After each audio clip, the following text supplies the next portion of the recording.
जय श्री राम मित्रों, मैं नीतू पांडे यूट्यूब चैनल पर आप सबका स्वागत करती हूँ। आज की कथा है अघन मास कथा लक्ष्मी नारायण की। यह हरि भागवत कथा है।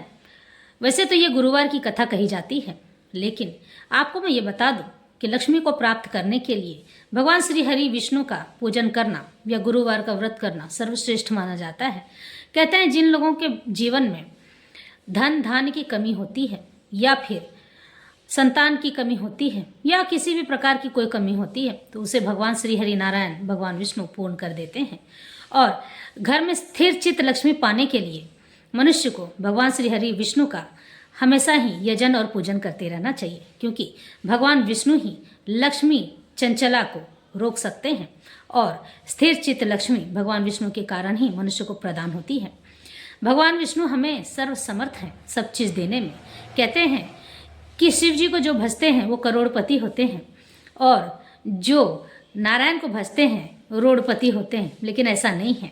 भगवान शिव जो जैसा है वो उसे वैसा ही स्वीकार कर लेते हैं, यानी कि उन्हें कच्चा दूध इसीलिए अर्पित किया जाता है कि कच्चे दूध में बैक्टीरिया भी रहती है। भगवान शिव कहते हैं कि तुम जैसे हो, जिस तरह से हो, मैं तुम्हें स्वीकार करता हूँ और तुम्हारी हर मनोकामना मैं पूर्ण कर देता हूँ। लेकिन क्या बिना सोचे समझे किसी भी मनोकामना को पूर्ण करने पर वह फलदायी तो हो जाती है, लेकिन उसके परिणाम भी बड़े घातक होते हैं। उसका परिणाम भी भगवान को स्वयं ही भुगतना पड़ता है। लेकिन श्री हरि नारायण भगवान विष्णु ऐसे नहीं हैं। वो बहुत सोचते हैं, समझते हैं और बहुत चतुर भी हैं, ताकि मनुष्य को इतना मथते हैं, यानी उसे इतना कष्ट देते हैं जीवन में कि वह अपने कष्ट को किसी भी प्रकार से मत सके, यानी कि अपने कष्टों में रहकर जीवन के हर शिक्षा को पा सके। हर घड़ी हमें शिक्षा प्रदान करती है। आप अगर चलते चलते गिर गए हैं, इसका ये मतलब नहीं है कि आपको नुकसान हुआ है। हो सकता है उस गिरने में कोई भलाई छिपी हो, इसलिए ईश्वर आपको मथते हैं। और इसीलिए भगवान श्री कृष्ण को मक्खन बहुत प्रिय है, क्योंकि मक्खन को जब तक मथा न जाए तब तक उससे घी नहीं निकलता है। और मक्खन के मथने पर ही मनुष्य को अच्छा घी प्राप्त होता है। यह तो घी की बात हुई, लेकिन मैं आपको बता दूं कि मनुष्य का जीवन भी ऐसा ही है, सुख और दुख। हर मनुष्य चाहता है कि हमारे जीवन में सुख की निवृत्ति हो, हमें सुख प्राप्त हो। लेकिन सुख प्राप्त करने के लिए जीवन में अनुभव का होना भी अति आवश्यक है। जो मनुष्य अपने जीवन में अनुभव को नहीं प्राप्त कर सकता है वो मनुष्य किसी काम का नहीं रहता है, क्योंकि एक अनाड़ी इंसान के हाथ में, यानी कि एक बेवकूफ़ इंसान के हाथ में धन संपदा दे दी जाए तो वह धन संपदा टिकती नहीं है, नष्ट हो जाती है तुरंत ही, क्योंकि उसे पता ही नहीं है कि इस धन और संपत्ति का उपयोग और उपभोग किस प्रकार से करना चाहिए। क्योंकि जीवन में जब भी आपके पास धन आएगा तो जितना आता है उसका एक हिस्सा ही खर्च करना चाहिए, बाकी हिस्सा गरीबों में दान करना चाहिए, लोगों में, ताकि मनुष्य के जीवन में सुख समृद्धि बढ़ती रहे और कभी भी गरीबी का मुख ना देखना पड़े। दान देने से बढ़ता है, ज्ञान देने से दुगना होता है। मनुष्य को हमेशा ही देने के हिसाब से रहना चाहिए, क्योंकि जो देना जानता है ना वही सर्वसमर्थ होता है। ईश्वर ने आपको देने वाला बनाया है, आप बहुत भाग्यशाली हैं। इसलिए यह कथा आज की आरंभ करते हैं। नारायणम नमस्कृत्यम नरम चैव नरोत्तमम देवी लक्ष्मीम चैव धन धान अर्जितम कमलापति मनलाय के हृदय सुमरी बागीस भाषा लक्ष्मी व्रत करो कृपा करो गौरीस।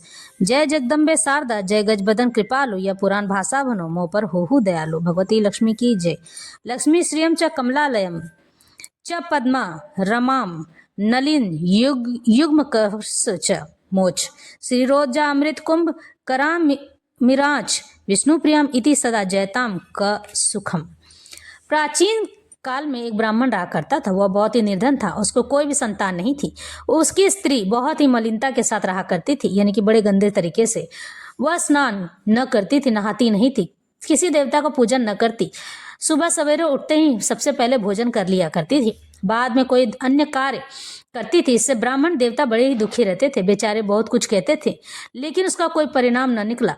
भगवान की कृपा से ब्राह्मण स्त्री को कन्या रूपी रत्न पैदा हुआ और वह कन्या अपने पिता के घर में बड़ी होने लगी थी। वह बालिका प्रातः सवेरे स्नान करके भगवान विष्णु का नाम जप किया करती थी, बृहस्पतिवार का व्रत करने लगी, अपने पूजा पाठ को समाप्त करके स्कूल जाती। तो अपनी मुट्ठी में जौ भर के ले जाया करती थी और पाठशाला के मार्ग में डालती जाती। तब वे जौ स्वर्ण के हो जाते थे। लौटते समय उनको बीन कर घर ले आया करती थी। एक दिन की बात है, वह बालिका सूप में उन सोने के जौओं को फटक कर साफ कर रही थी। उनकी माँ ने देख लिया और कहा, बेटी, सोने के जौओं को फटकने के लिए तो सोने का सूप भी चाहिए ना। दूसरे दिन गुरुवार था। इस कन्या ने व्रत रखा और बृहस्पति देव से प्रार्थना करके कहे, प्रभु, यदि मैंने आपकी पूजा अर्चना सच्चे मन से की हो तो मेरे लिए सोने का सूप दे दो। बृहस्पति देव ने उसकी प्रार्थना स्वीकार कर ली। प्रतिदिन की तरह वह कन्या जौ फैलाती हुई जाने लगी। जब लौटकर जौ बीन रही थी तो बृहस्पति देव की कृपा से सोने का सूप मिला उसे।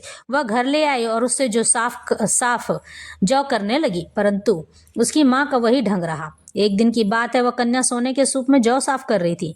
उस समय उस शहर का राजपुत्र वहां से होकर निकला। इस कन्या के रूप और कार्य को देखकर मोहित हो गया तथा अपने घर आकर भोजन तथा जल त्याग कर उदास होकर लेट गया। राजा को जब इस बात का पता लगा तो अपने प्रधानमंत्रियों के साथ उसके पास गए और बोले, बेटा, तुम्हें किस बात का कष्ट है? किसी ने अपमान किया है अथवा कोई कारण है? सो कहो तो सही, मैं वही कार्य करूंगा जिससे तुम्हें प्रसन्नता हो जाए। राजकुमार ने अपने पिता की बातें सुनी तो वह बोला, मुझे आपकी कृपा से किसी बात का दुख नहीं पिताजी। किसी ने मेरा अपमान नहीं किया है, लेकिन उस लड़की के साथ विवाह करना चाहता हूँ जो सोने के सूप में जौ को साफ कर रही थी। यह सुन राजा आश्चर्य में पड़ गया और बोला, बेटा, इस तरह की कन्या का पता नहीं तो पता तुम ही लगाओ, मैं उसके साथ तेरा विवाह अवश्य कर दूंगा। राजकुमार ने उस लड़की के घर का पता बतलाया। तब मंत्री उस लड़की के घर गए और ब्राह्मण की कन्या का विवाह राजकुमार के साथ हो गया।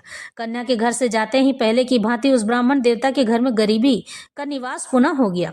अब भोजन के लिए भी अन्न बड़ी मुश्किल से मिलता था। एक दिन दुखी होकर ब्राह्मण देवता अपनी पुत्री के पास गए। बेटी ने पिता की दुखी अवस्था को देखा और अपनी माँ का हाल पूछा। तब ब्राह्मण ने सभी हाल कहा। कन्या ने बहुत सा धन देकर अपने पिता को विदा कर दिया। इस तरह ब्राह्मण का कुछ समय सुखपूर्वक व्यतीत हुआ। कुछ दिन बाद फिर वही हाल हो गया।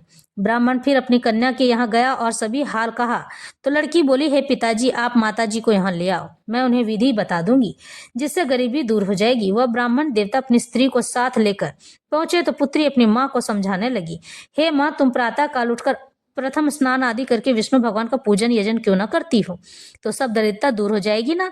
परंतु उसकी माँ ने एक भी बात नहीं मानी और सुबह सवेरे उठकर अपनी पुत्री के बच्चों का जूठन खा लिया। एक दिन उसकी पुत्री को बहुत गुस्सा आया और रात कोठरी से सभी सामान निकाल दिया और अपनी माँ को उसमें बंद कर दिया। प्रातःकाल उसमें से निकाला तथा स्नान आदि करा के पूजा पाठ करवाया तो उसकी माँ की बुद्धि ठीक हो गई और फिर प्रत्येक बृहस्पतिवार को व्रत करने लगी। इस व्रत के प्रभाव से उसकी माँ भी बहुत धनवान तथा पुत्रवती हो गई और बृहस्पति जी के प्रभाव से स्वर्ग को प्राप्त हो गई तथा वह ब्राह्मण भी सुखपूर्वक इस लोक में सुख भोग का स्वर्ग को प्राप्त हुआ।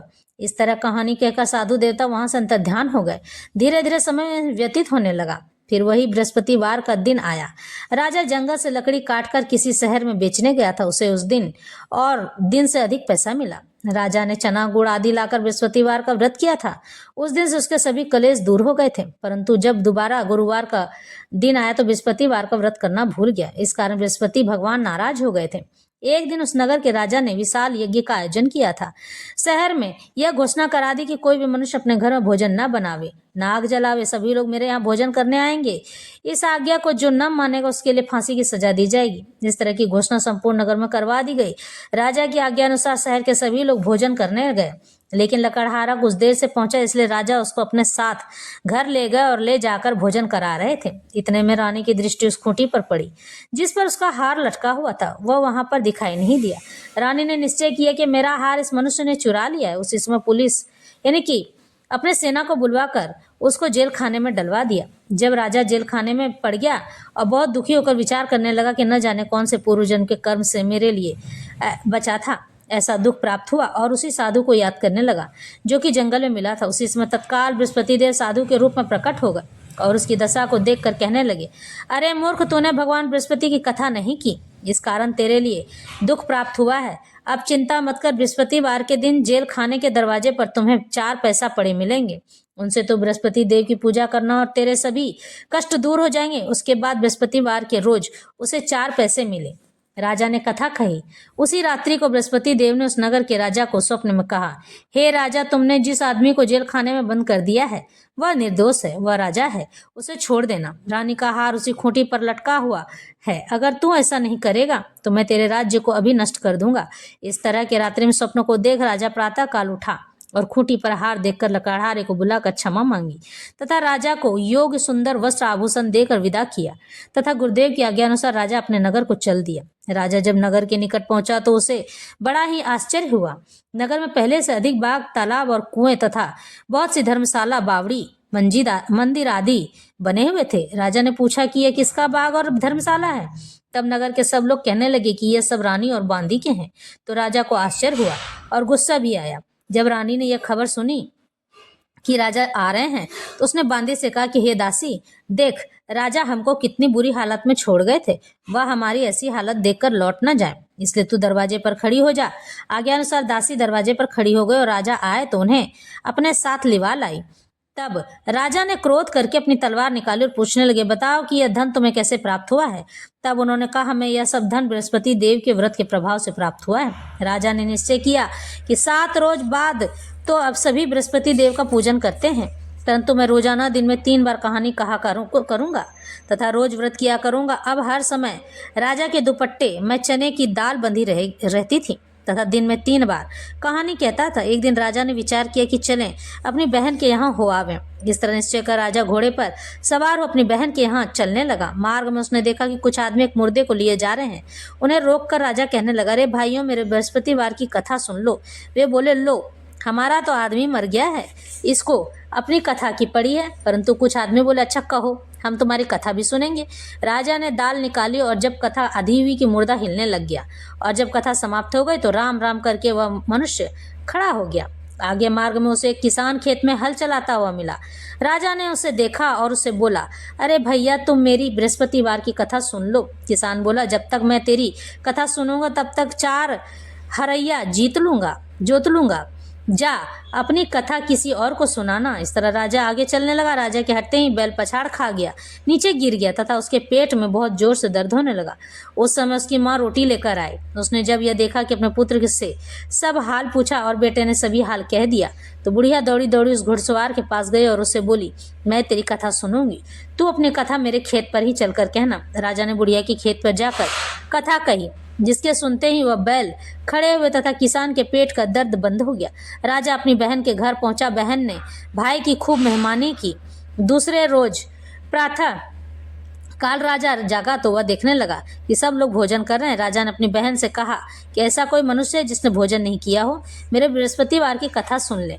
बहन बोली, हे भैया, यह देश ऐसा ही है, पहले यहाँ लोग भोजन करते हैं, बाद में अन्य काम करते हैं। अगर कोई पड़ोस में हो तो देखा हूँ। वह ऐसा कहकर देखने चली गई, परंतु उसे कोई ऐसा व्यक्ति नहीं मिला जिसने भोजन न किया हो। अतः वह एक कुम्हार के घर गई जिसका लड़का बीमार था। उसे मालूम हुआ कि उसके यहाँ 3 रोज से किसी ने भोजन नहीं किया है। रानी ने अपने भाई की कथा सुनने के लिए कुम्हार से कहा। वह तैयार हो गया। राजा ने जाकर बृहस्पतिवार की कथा कही, जिसको सुनकर उसका लड़का ठीक हो गया। अब तो राजा की प्रशंसा होने लगी। एक दिन राजा ने अपनी बहन से कहा कि हे बहन, हम अपने घर को जाएंगे, तुम भी तैयार हो जाओ। राजा की बहन ने अपनी सास से कही। सास बोली, हाँ चली जा, परंतु अपने लड़कों को मत ले जाना, क्योंकि तेरे भाई के कोई संतान नहीं होती है। बहन ने अपने भैया से कहा, हे भैया, मैं चलूंगी किंतु कोई बालक नहीं जाएंगे। राजा बोला, जब कोई बालक नहीं चलेगा तब तुम ही चलकर क्या करोगी। बड़े दुखी मन से राजा अपने नगर को लौट आया। राजा ने अपनी रानी से कहा, हम निर्वंशी राजा हैं, हमारा मुंह देखने का धर्म नहीं है और कुछ भोजन आदि नहीं किया। रानी बोली, हे प्रभु, बृहस्पति देव ने हमें सब कुछ दिया है, हमें संतान अवश्य देंगे। उसी रात को बृहस्पति देव ने राजा को स्वप्न में कहा, हे राजा, उठ, सभी सोच को त्याग दे, तेरी रानी तो गर्भवती है। राजा को यह बात सुनकर बड़ी प्रसन्नता हुई। 9वें महीने में रानी के गर्भ से एक सुंदर पुत्र पैदा हुआ। तब राजा बोला, हे रानी, स्त्री बिना भोजन के रह सकती है, बिना कहे नहीं रह सकती है। जब मेरी बहन आवे तो तुम उससे कुछ कहना मत। रानी ने सुनकर हाँ कहा। जब राजा की बहन ने यह शुभ समाचार सुना तो वह बहुत खुश हुई तथा बधाई लेकर अपने भाई के यहाँ आई।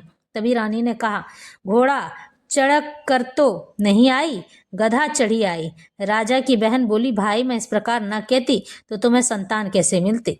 बृहस्पति देव ऐसे ही हैं, जैसी जिसके मन में कामनाएं होती हैं सभी को उसी तरह से पूर्ण कर देते हैं। जो सद्भावना पूर्वक बृहस्पतिवार का व्रत करता है एवं कथा पढ़ता है अथवा सुनता है और दूसरों को सुनाता है, बृहस्पति देव उसकी सभी मनोकामना पूर्ण कर